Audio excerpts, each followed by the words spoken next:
Iniimbestigahan naman ng MMDA ang isa nilang tauhan na minura daw ang isang mag-ina sa Maynila. Sineta raw ng taga-MMDA ang mag-ina dahil sa pagtatapon umano ng basura sa kalye, bagay na itinanggi nila. Nakatutok si Katrina Son.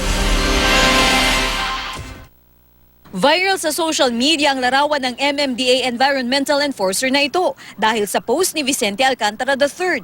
Kwento ni Alcantara, February 15 nang magtungo siya sa Maynila kasamang ina para sa check-up nito. Pagbaba raw nila ng bus, nakita nila ang grupo ng mga MMDA Environmental Enforcer. Linapitan daw sila ng isa at sinabing itinapon ni na Vicente sa kalye ang kanilang tiket sa bus. Itinanggi ito ni Alcantara. Pinatanggol ako ng nanay ko.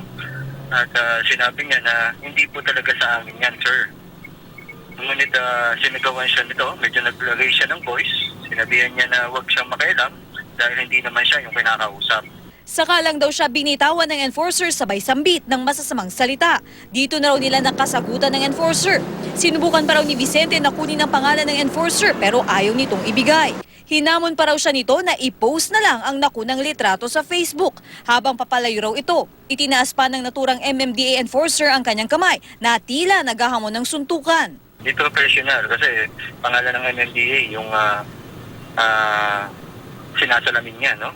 At naka-uniforme pa man din siya. So sana magsilbing aral din ito dun sa mga ibang MMDA na basta lang sumisita at sana may clarification din before nasitahin. Kinilala naman ng MMDA ang naturang environmental enforcer na si Erwin Villar.